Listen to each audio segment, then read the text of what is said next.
Kita satukan hati dan pikiran kita kembali bersatu di dalam doa. Sungguh kami bersyukur Tuhan atas rahmat Tuhan masih memberkati kami hingga Tuhan kami sampai pada mata kuliah homiletika 2 ini Tuhan. Tuhan, di sini hamba-Mu akan menyampaikan firman Tuhan.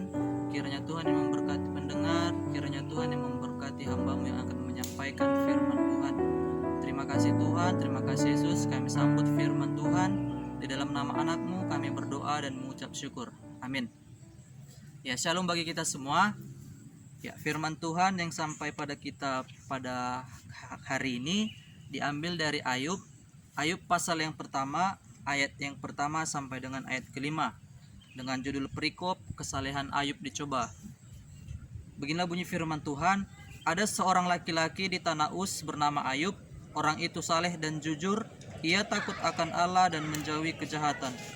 Ia mendapat 7 anak laki-laki dan 3 anak perempuan.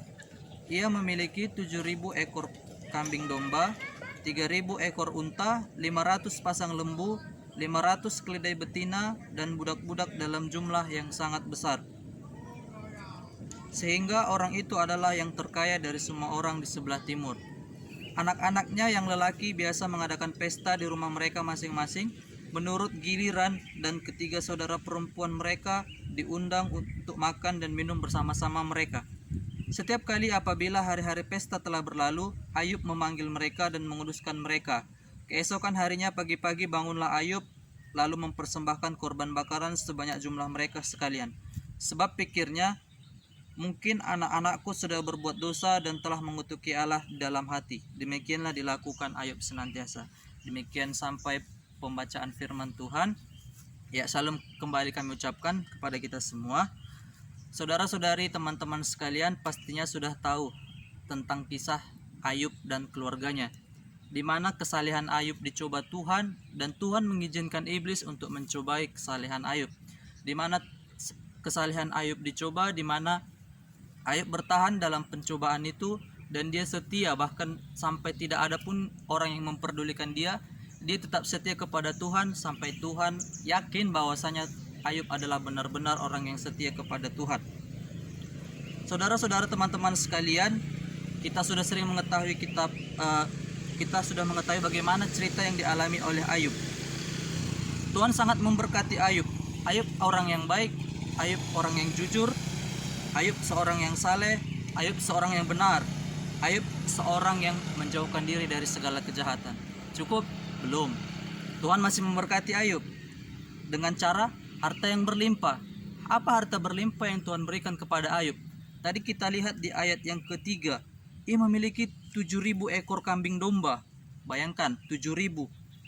3.000 ekor unta, 500 pasang lembu, 500 keledai betina, dan budak-budak dalam jumlah yang sangat besar. Tadi dikatakan Ayub orang yang baik, Ayub orang yang soleha, Ayub orang yang takut akan Tuhan, Ayub seorang yang menjauhi kejahatan. Sudah cukup? Belum. Ayub sangat diberkati Tuhan melalui harta yang berlimpah. Sudah cukup? Belum juga. Tuhan memberkati Ayub melalui anak-anak Ayub. Di mana tadi firman Tuhan mengatakan bahwasanya Ayub memiliki 10 anak, di mana 7 anak laki-laki dan 3 anak perempuan.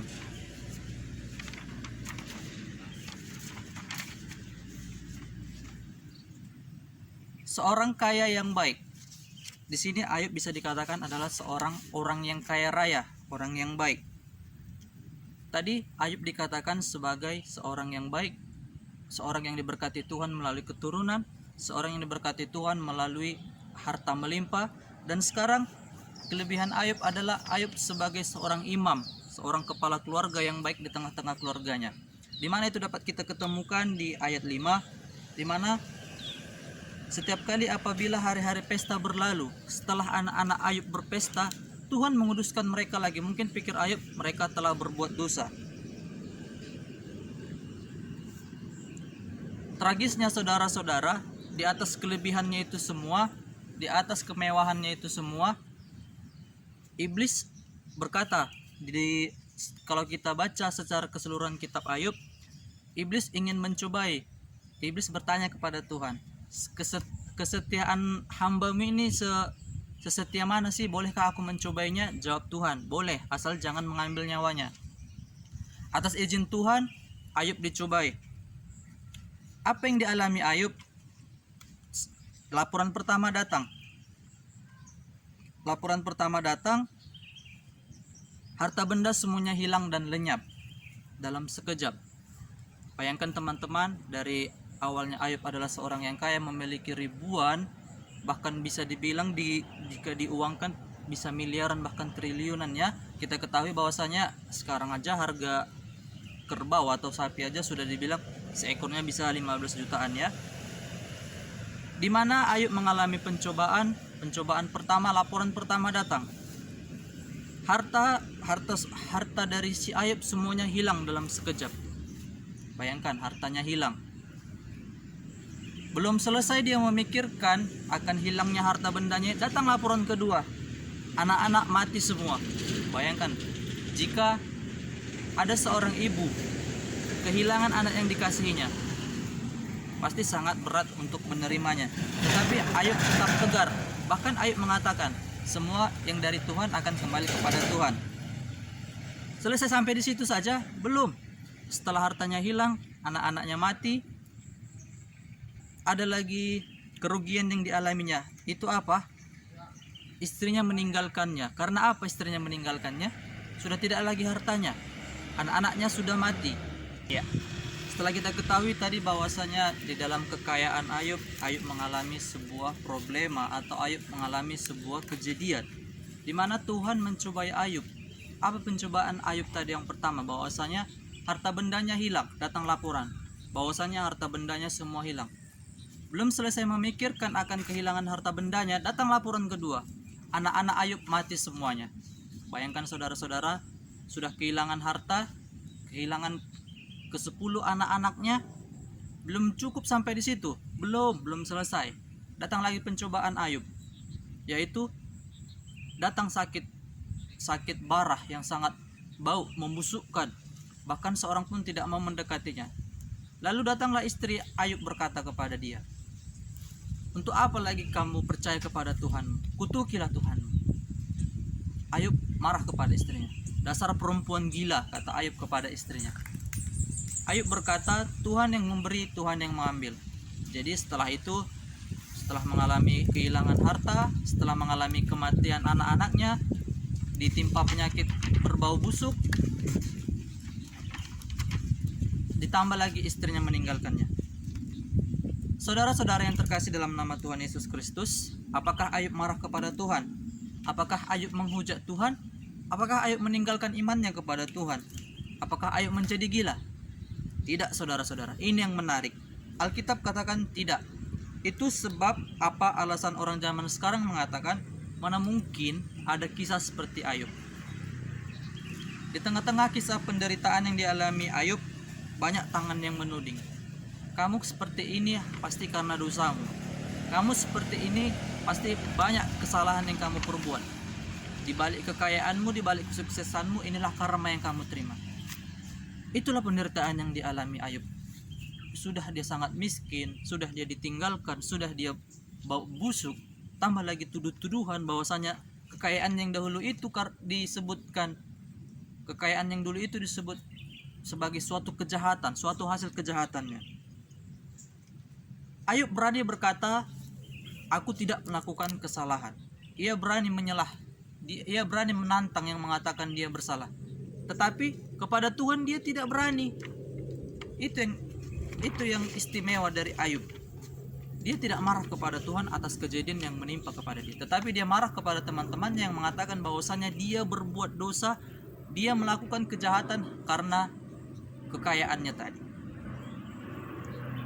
Tuhan baik kepada Ayub melalui percobaan dan pergumulan yang ada di hidup Ayub. Saudara-saudara, teman-teman yang terkasih dalam kehidupan kita, setelah kita mengetahui kehidupan yang dialami oleh Ayub dan apa perjalanan kisah dari mulai kesuksesannya, mulai dari penderitaannya, apa yang dialami Ayub ini. Dikatakan Ayub adalah seorang yang sangat kaya.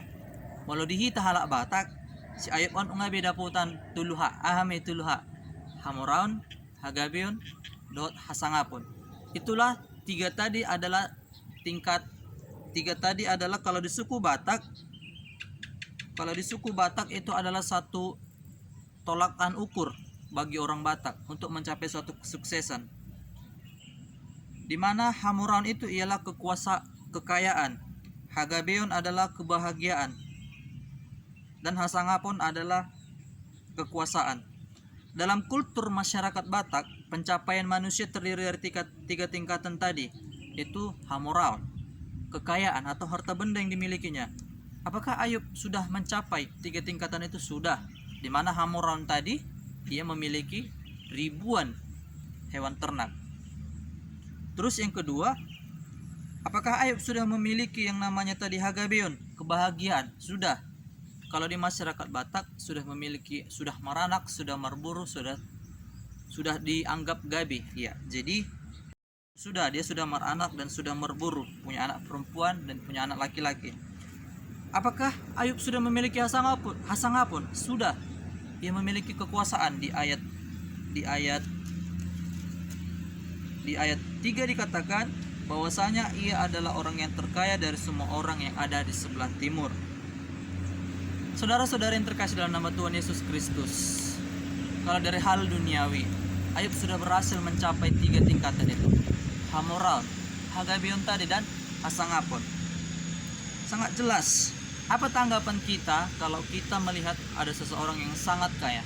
Pasti ada tanggapan para tetangga atau ada anggapan para orang yang tidak kita kenal. Pasti itu hasil korupsi, ya kan? Pasti itu hasil perbuatan dosa.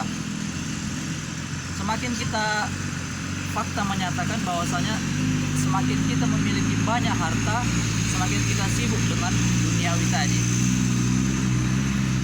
Kita sibuk dengan harta duniawi sampai kita lupa beribadah kepada Tuhan. Pasti orang kaya ini sombong, pasti dia bandar judi, paling korupsi dengan rakyat. Itu yang akan kita sampaikan kalau ada orang kaya yang hartanya seperti Ayub, kita katakan. Apakah Ayub sombong dengan kekayaan yang dia miliki? Tidak. Orang kaya dikatakan sombong dan terkadang tidak memperdulikan rakyat miskin. Bagaimana dengan Ayub, saudara-saudara yang terkasih? Apakah dengan kekayaannya Ayub menjadi orang yang tidak peduli? Semua jawabannya adalah tidak. Dengan berkat yang Ayub terima dari kekayaannya, seperti tertulis di Ayub 31 ayat 1, kesalehan Ayub itu ia berjanji pada dirinya sendiri, dia akan tidak memandang anak gadis dengan berahi atau tidak nafsu, dalam artian dia akan setia kepada istrinya. Karena banyak kita lihat orang kaya sekarang, semakin banyak hartanya, semakin dia mencari wanita yang lebih muda daripada istrinya. Jadi di sini kesalehan Ayub itu dibuktikan di Ayub 31 ayat 1 dengan mengatakan, Ayub berjanji pada dirinya sendiri bahwa tidak akan memandang gadis dengan berahi. Ayub sangat menjauhi zina. Hal lain yang menarik dari diri Ayub adalah ia tidak berpoligami. Kedua, Ayub tidak pernah menipu.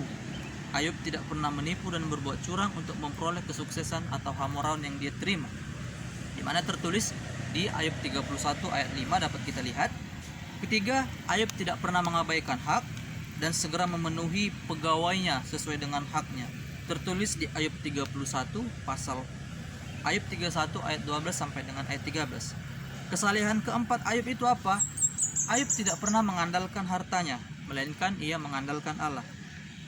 Dan Ayub tidak sombong karena kekayaannya. Tertulis di Ayub 31 ayat 24 sampai ayat 25. Kelima, Ayub hanya menyembah Allah. Dia tidak menyembah berhala. Itu merupakan suatu kesalehan Ayub, tertulis di Ayub 31 ayat yang ke-26 sampai 27.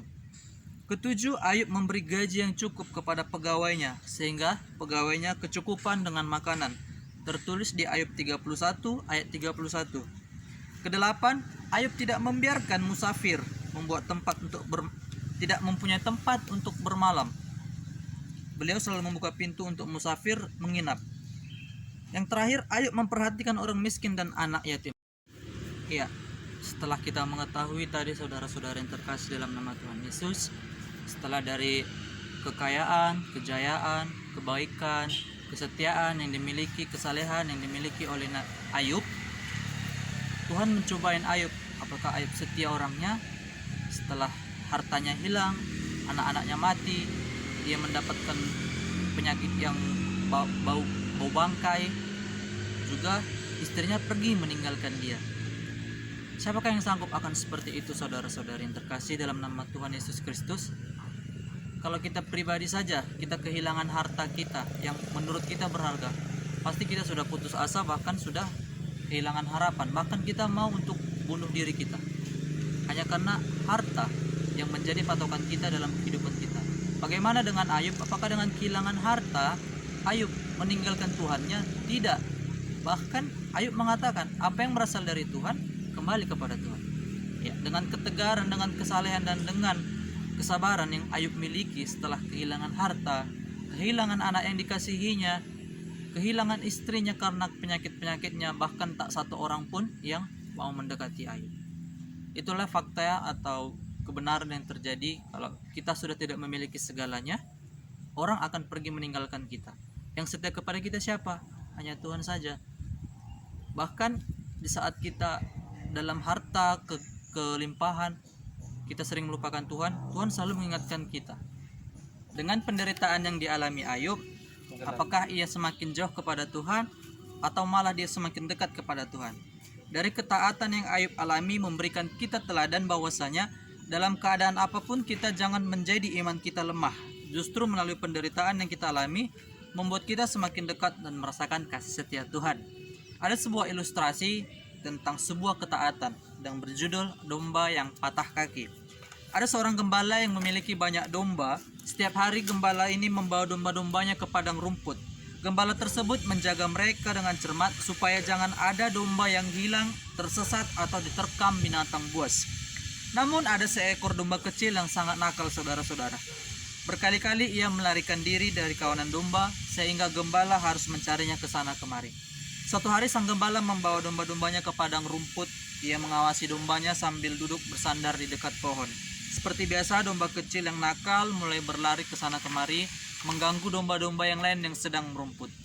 Semakin lama, domba kecil ini semakin menjauh dari kawanan, sampailah ia di tepi jurang. Ia hampir jatuh ke dalam jurang. Mbe! Mendengar suara dombanya, gembala segera pergi mencari dan menolong domba itu. Ketika menemukannya, sang gembala memeluk dan membawanya kembali ke tempat domba-domba yang lain berada. Tak berapa lama kemudian, domba itu kembali berlari ke sana kemari dan tersangkut di semak-semak. Mbe! Gembala kembali lagi datang menolongnya. Gembala mengatakan, kamu nakal sekali. Apa yang harus kulakukan agar kamu tinggal dekat denganku dan tidak melarikan diri lagi? Sementara si gembala berpikir, domba kecil lagi kembali berlari dan tiba-tiba saja seekor ular berada di hadapannya. Si domba kecil pun dengan ketakutan mengeluarkan suaranya, mbek, mbek, dengan cara meminta pertolongan. Dengan suara dari si domba kecil tadi, gembala segera datang dan membunuh ular itu. Akhirnya dengan terpaksa dan penuh penyesalan, gembala mematahkan kaki domba kecil tersebut. Karena kakinya patah, domba kecil sulit berjalan dengan baik dan tidak bisa berlari. Gembala selalu menggendongnya dan memberikan makan serta membelainya setiap hari. Lama-kelamaan domba kecil mulai merasakan kasih setia dari sang gembala. Gembala lain yang mengetahui perbuatan yang dilakukan oleh gembala tadi dengan mematahkan kakinya domba kecil tadi bertanya, "Mengapa kamu tega mematahkan kakinya? Kasihan dia tidak bisa berlari ke sana kemari." Si gembala menjawab, "Dengan tujuan agar dia dekat denganku dan tidak melarikan diri lagi. Lebih baik kakinya patah, tetapi dia tetap bersamaku dan daripada ia berlari menjauh dan menghadapi berbagai banyak bahaya." Saudara-saudara yang terkasih dalam nama Tuhan Yesus Kristus, dari suatu ilustrasi ini ada hikmat atau ada pelajaran yang kita dapat, di mana kita seringkali melarikan diri dari hadapan Tuhan, sama seperti seekor domba kecil tadi yang sering lari dari tuannya. Namun si gembala selalu menolong domba yang kecil tadi walaupun sudah berkali-kali melakukan kesalahan. Demikian juga dengan kasih setia Tuhan kepada kita hambanya. Apapun kesalahan yang kita lakukan, Tuhan tetap merangkul kita, Tuhan tetap mencintai kita, Tuhan tetap mengasihi kasih karunia-Nya kepada kita. Kadang kadangkala Tuhan membiarkan kita mengalami penderitaan dengan tujuan agar kita semakin dekat kepadanya dan tidak menjauh darinya. Sama seperti kehidupan kita digambarkan dari domba kecil tadi, dengan patah kakinya, dengan penderitaan yang ia alami, membuat dirinya semakin dekat dengan tuannya, dengan gembalanya. Demikian juga kehidupan kita, semakin kita mengalami penderitaan, semakin kuat iman kita, semakin kita dekat kepada Tuhan. Ya, dari ilustrasi tadi dan dari cerita dari Ayub tadi yang dapat kita petik, kesimpulannya ialah saudara-saudara yang terkasih dalam nama Tuhan, di mana zaman sekarang ini jika kita berada di posisi Ayub. Pertama, jika kita memiliki harta melimpah, pasti kita memiliki rasa pamer, rasa sombong. Kita melakukan segala sesuatunya dengan uang. Bahkan tak jarang kita melupakan Tuhan. Kenapa tidak? Karena terlalu sibuk dengan pekerjaan kita sehingga kita membuat lupa waktu kapan saja bersekutu bersama dengan Tuhan. Seperti firman Tuhan yang mengatakan di 1 Timotius 6 ayat 10, karena akar segala kejahatan ialah cinta uang, sebab oleh memburu uanglah beberapa orang telah menyimpang dari iman dan menyiksa dirinya dengan berbagai-bagai macam duka. Dengan adanya uang membuat kita menganggap keberhasilan kita itu dari diri kita sendiri gitu. Karena kebolehan kita menyombongkan diri hanya karena harta kita tadi. Berbeda dengan Nabi Ayub, Ayub tidak sombong walaupun ia memiliki harta berlimpah. Bagaimana dengan Ayub? Dia tetap berada dalam kesalehannya. Ya, melalui firman Tuhan yang telah kita dengarkan tadi dari kisah Ayub, marilah kita menteladani sikap yang dimiliki oleh Ayub dengan kekayaannya, tidak menjadikan beliau sombong. Melalui kekayaannya, dia membantu orang musafir dan membantu anak yatim yang terlantar.